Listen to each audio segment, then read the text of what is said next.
Welcome back to Ventures with a Veteran. We've got a doozy today. We've got the horses escaping, so we're gonna have to fix the gates, as well as skunk problems, because one of our horses got sprayed by a skunk last night.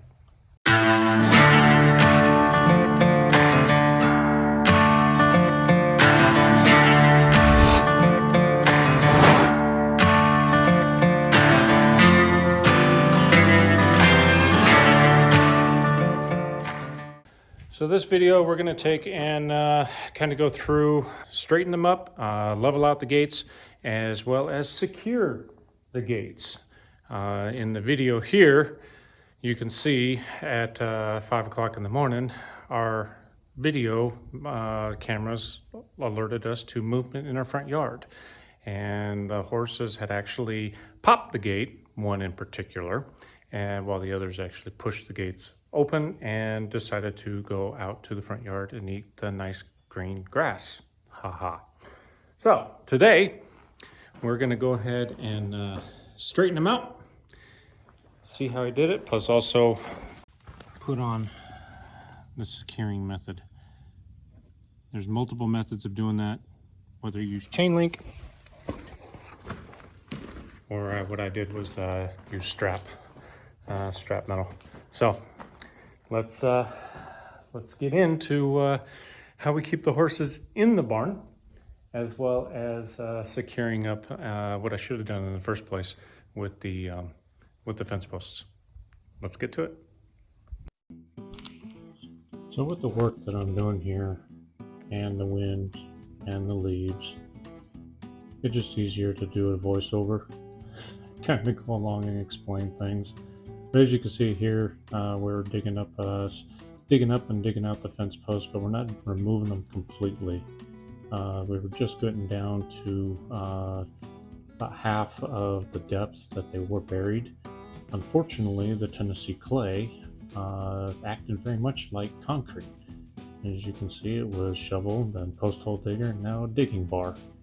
And as you can also see, we're utilizing some new technology. We've got a gimbal that was tracking, and with new technology comes a little bit of a learning curve.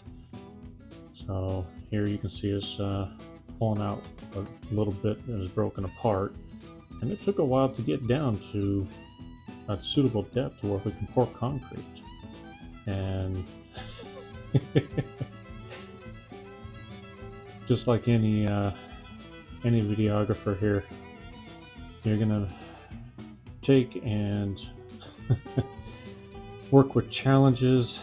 Technology can be nice, but it can be a pain as well.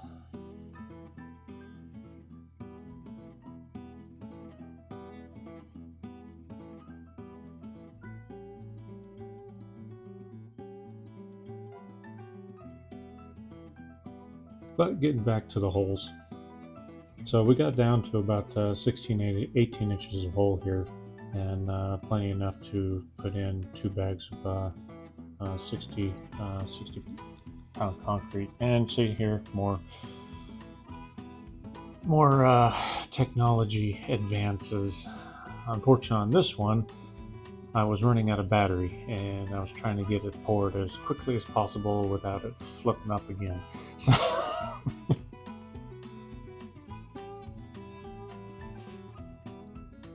So we put in 120 pounds of concrete, quickcrete, and then we made sure it was leveled up.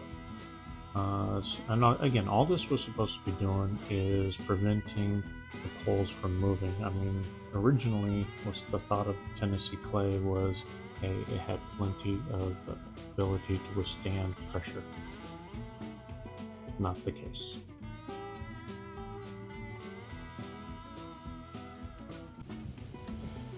All right, 5 days. Probably won't be able to hear any of this.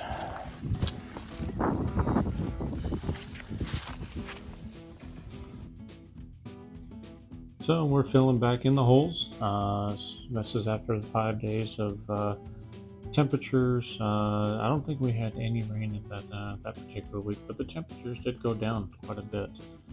So taking taking the clay and tamping it down nice and firm in multi-layers. Always want to make sure that, because if you don't do that, you're going to set it up for failure, and you're not going to have that ability to keep the water out of it. So we're putting the fences back on, but at the same time we're going to be leveling them up, and you'll see that take it back off because it was pretty level. I'm using a wrench, the box end of a wrench, and to create the leverage. But we wanted to go just a little bit on the high side, not exactly level. And you'll see me actually push down with the gate with my foot, just to give it that little extra bounce and make sure, one, that it would stand that, but two, that it wasn't gonna go past level and go lower than level again.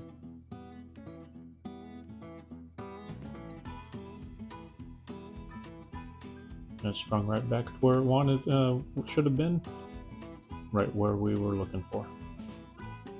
And of course, Trixie, she had to come inspect. She was hoping the gates were going to be open. Little turd. And she saw that I chained them loose and walked away.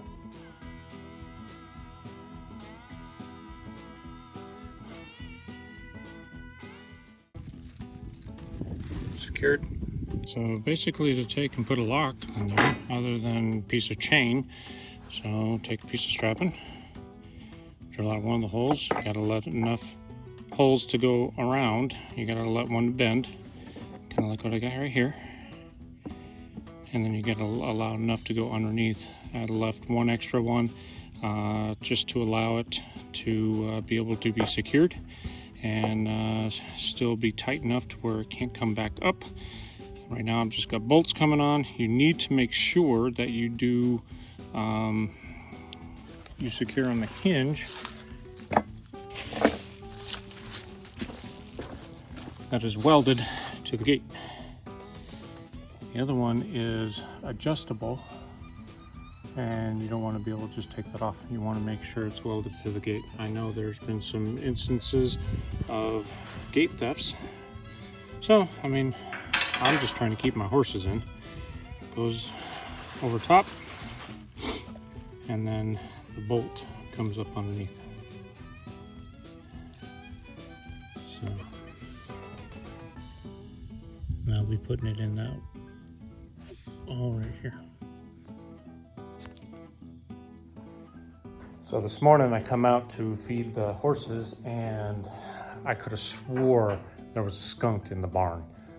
We chased him out of our garage last night. We keep the door open just a crack for the cats to come in and out, keep warm. And we've been shutting it at night, so prevent any skunks or raccoons going in and eating the cat food. But the darn thing decided to come in just as it was getting dark, which is right around 5 o'clock now, which really sucks. So yeah, we chased it out 3 times, ended up chasing it off, and somehow Trixie got entangled with it. And so when I came out this morning to feed them, it smelled horrifically like skunk in here. And here's a horse by herself that usually is the star of the show and in the middle of everybody. Nobody wanted to be around her, including me. And what I was smelling was her. So, has anybody ever had that happen? Please comment below. Because now I've got to wash her. Thank goodness it's a little bit warmer. We're supposed to be getting thunderstorms tonight. And so now I got to try and get her skunk odor off. And yeah, I'd be curious to see if anybody has ever dealt with this before with a horse. Done it many times with the dogs, never with a horse. So anyway, I swear her name should have been Trouble. Anyway, if you found this video helpful or entertaining, please hit the like button. Love to hear your comments below and subscribe. It does help the channel. We are slowly increasing our subscribers, and hit that notification bell to let you know when we get our next video up. So hopefully the weather will hold out long enough to get our next video up. Put out some more adventures, and love to see you guys back next time on Adventures with a Pet. Till then, we'll see you.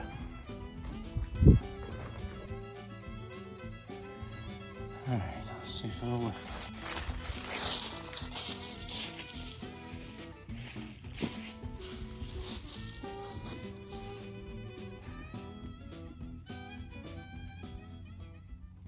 Nope.